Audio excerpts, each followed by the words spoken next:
Dima, you brought up the idea of odor space. I think people would be interested to hear about how you think of odor space because it's not a three-dimensional space. Particularly you and Andreas, can you kind of unpack that for us a little bit? I love this question. Thank you to bring it up. Let's start with a kind of color space. We have three receptors, and we know that color space can be represented by two-dimensional diagram. Many of you guys saw that, the color diagram, that you can draw all the colors and show how different colors close to each other. You can draw the pictures of that. You can kind of create mixed colors on this diagram. If you have two sources, that everything in between can be mixed and created colors in between. What about odors? With odors, just let's do the very simple mental experiment. I give you to smell an orange, and I give you to smell an apple. And there's two independent objects you kind of both well recognized, well known. And now I give you to smell, and imagine you never smelled a lemon, and I give you first time in your life to smell a lemon. You immediately tell me that lemon will be closer to the orange than to the apple. So what does it tell us? That we have internal metric between odors. We can show the similarity or distances between odors. Now we can add other odors there. We can add, grapefruit or banana or coffee or rose, and on, and start measuring the distances. Are they two-dimensional? Are they three-dimensional? So initial idea when olfactory receptors has been discovered, that it is a huge number of dimensions. And basically the analogy was taken that if color space have three receptors, dimensionality is 2 or 3, in humans 300 types of receptors, that maybe dimensionality 300. But I believe, and there's a lot of evidence that the dimensionality of the space is much smaller.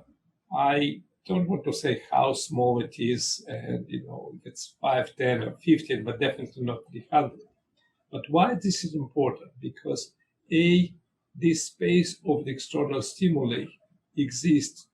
You can create any odors by chemistry, but that space is projected to the cortex, to your brain.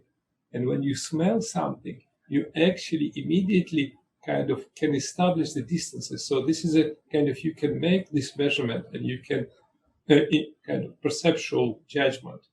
And that means that projection, the understanding how this projected, how we make this judgment is super important for neuroscience, for computation. And knowing the space of this dimensionality and structure of the space is important for neural representation. And that part of the big effort in my lab that we try to achieve. I'm going to press you on this for a second, Dima, because we just had a podcast on dimensionality reduction. And what do you think the kind of latent space of olfaction is? Do you think it's 299 dimensions, or do you think it's 5? I think it's 10, maybe 10, something, I don't know.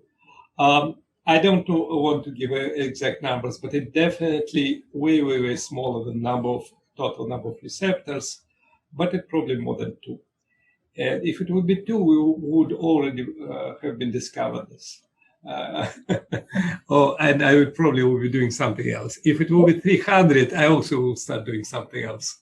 What do we know from psychophysics? When the wine tasters and the perfume smellers try to establish categorical labels, like, do we have a sense of what do people think the dimensionality is?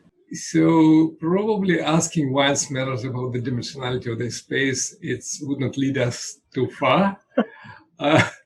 But there was a few studies about that, and trying to kind of present the dimensionality reduction in odor space by asking subjects to characterize the odor as multiple descriptors, and then many odors with many descriptors and many subjects, and then trying to find the low dimensionality representation of this space.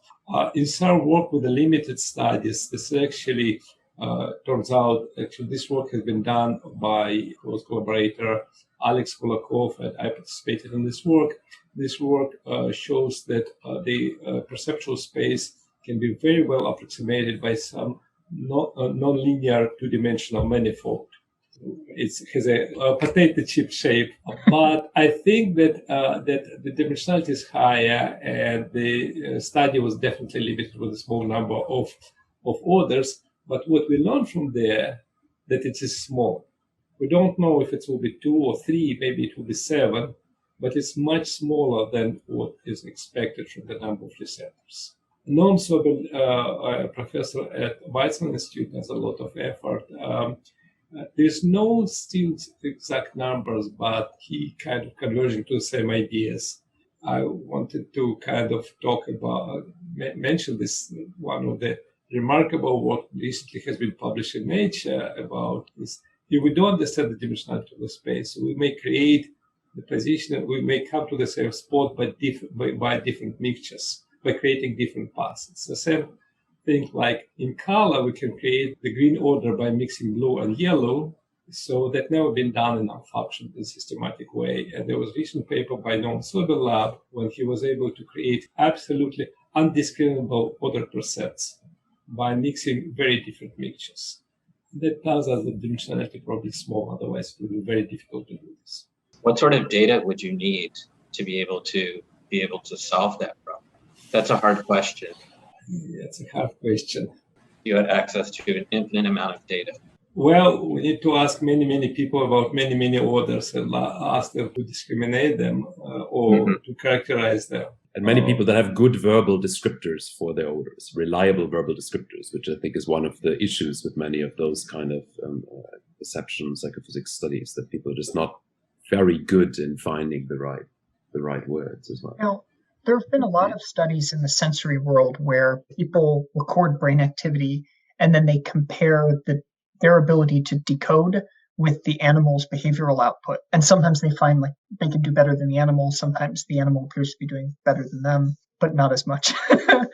I'm curious, do you think if you went into the olfactory bulb and did a large recording and then you trained on that and then you compared that to people's subjective descriptions, do you think there'd be a discrepancy? Do you think that it gets winnowed down later in the pipeline, or do you think you'd find the same thing? I think it's certainly maybe stepping back a bit. There are different ways to look at odor space, right? One is, just the chemical space, just the chemicals that are out there. You can find chemical descriptors, and then you can sort of look at the dimensionality of that. The other is the one that maybe is the most relevant one, the sort of perceptual odor space that Dima mentioned. And then there would be, the dimensionality of odor representations. So the all possible neural activities that are evoked by all possible chemicals. And certainly that'd be more complex than what humans or animals would be reporting behaviorally.